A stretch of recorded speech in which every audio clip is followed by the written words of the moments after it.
ಬೇಕು ಮತ್ತು ಪರಸ್ಪರ ಸಹಕಾರದ ಮನೋಭಾವವನ್ನು ಕೊಡಬೇಕು. ಉದ್ರೇಕಕಾರಿ ಭಾಷಣ ಮಾಡಿ ಯುವಕರನ್ನು ಎಬ್ಬಿಸುವುದು ಬಹಳ ಸುಲಭ.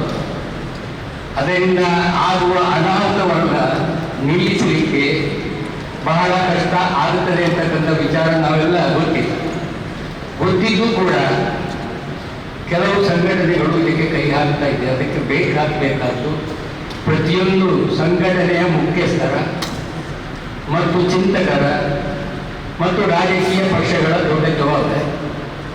ಆ ಜವಾಬ್ದಾರಿ ಯಶಸ್ವಿ ಆಗಬೇಕಿದ್ದರೆ ಇದೇನು ಜಿಲ್ಲಾ ಉಸ್ತುವಾರಿ ಸಚಿವರು ತಾವು ಮತ್ತು ನಮ್ಮ ರಾಜ್ಯದ ಗೃಹ ಸಚಿವರು ಎಲ್ಲ ಹಾಕಿದ ಒಂದು ಹೆಜ್ಜೆ ಬಹಳ ಅನುಕರಣೀಯ ಮತ್ತು ಅಭಿನಂದನೀಯ.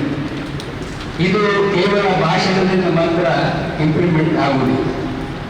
ನಾವು ನಮ್ಮ ಮನಸ್ಸಿಂದ ಇದಕ್ಕೆ ಚಿಂತನೆ ಮಾಡಿ ಏನು ತಾವು ಸಂದೇಶ ಕೊಟ್ಟಿದ್ದೀರಿ, ಏನು ಸಂದೇಶ ನಾವು ಬೇರೆಯವರಿಗೆ ಕೊಟ್ಟಿದ್ದೇವೆ, ಅದನ್ನು ಇಂಪ್ಲಿಮೆಂಟ್ ಮಾಡುವಂಥ ವ್ಯವಸ್ಥೆ ಅದು ರಾಜಕೀಯ ಪಕ್ಷಗಳಿಂದ ಮತ್ತು ಚುನಾಯಿತ ಪ್ರತಿನಿಧಿಗಳಿಂದ ಮತ್ತು ಸರ್ಕಾರಿ ಅಧಿಕಾರಿಗಳಿಂದ ಇವರು ಪರಸ್ಪರ ಚಿಂತನೆ ಮಾಡಬೇಕಾದಂಥ ಕಾರ್ಯ ಇದು ಆದ ಕಾರಣ ಇವತ್ತು ಜಿಲ್ಲಾ ಉಸ್ತುವಾರಿ ಸಚಿವರು ಮತ್ತು ಗೃಹ ಸಚಿವರು ಎಲ್ಲರೂ ಇಲ್ಲಿ ಬಂದಿದ್ದೀರಿ.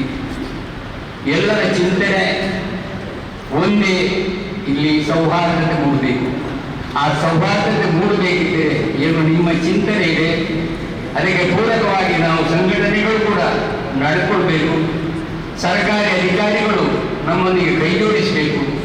ಆದ್ದರಿಂದ ಈ ನಿಟ್ಟಿನ ಏನು ಕಾರ್ಯಕ್ರಮ ತಾವು ಮಾಡಿದ್ದೀರಿ ಇದರಿಂದ ಬಹಳ ಪ್ರಯೋಜನ ಆಗ್ತದೆ. ಯಾಕಂತ ಹೇಳಿದರೆ ಇಲ್ಲಿ ಸಂಘಟನೆಗಳು ಅನೇಕ ಇವೆ, ನಾವು ಅದನ್ನೆಲ್ಲ ಪ್ರತಿನಿಧಿಗಳಾಗಿದ್ದೇವೆ. ನಮ್ಮ ಕುಮ್ಮಕ್ಕು ಇಲ್ಲದಿದ್ದರೆ ಯಾವುದೇ ಅಶಾಂತಿ ನಡೀಲಿಕ್ಕೆ ಸಾಧ್ಯ ಇಲ್ಲ ಎಂಬುದು ಕೂಡ ನಮಗೆ ಗೊತ್ತು. ಆದ್ದರಿಂದ ನಾವೇನು ಪರೋಕ್ಷವಾಗಿ ಇಲ್ಲದೆ ಪ್ರತ್ಯಕ್ಷವಾಗಿ ಅದಕ್ಕೆ ಸಹಕಾರ ನೀಡ್ತೀವೋ ಅದನ್ನು ನಿಲ್ಲಿಸಿ ದೊಡ್ಡ ವಿಶಾಲ ಮನೋಭಾವನೆಯಿಂದ ಏನು ನೀವು ಒಂದು ಒಳ್ಳೆಯ ಸಭೆ ಕರೆದಿದ್ದೀರಿ, ಆ ಸಭೆಗೆ ಬಂದು ನಾವು ಭಾಗವಹಿಸುವುದು ಮಾತ್ರವಲ್ಲ, ನೀವೇನು ಇಲ್ಲಿ ನಮಗೆ ಸಂದೇಶ ಕೊಟ್ಟಿದ್ದೀರಿ, ಈ ಸಂದೇಶವನ್ನು ಪಾಲನೆ ಮಾಡುವಂಥ ಒಂದು ಜವಾಬ್ದಾರಿಯನ್ನು ಕೂಡ ನಾವೆಲ್ಲರೂ ಜಂಟಿಯಾಗಿ ತೆಗೆದುಕೊಂಡರೆ ಬಹುಶಃ ಇದರಲ್ಲಿ ನಾವು ಯಶಸ್ವಿ ಆಗುತ್ತೇವೆ. ನನ್ನ ಸಲಹೆಯನ್ನು ತಾವು ಒತ್ತಬೇಕಂತ ಹೇಳಿ ನನ್ನ ಮಕ್ಕಳನ್ನು ಮುಗಿಸ್ತೇನೆ.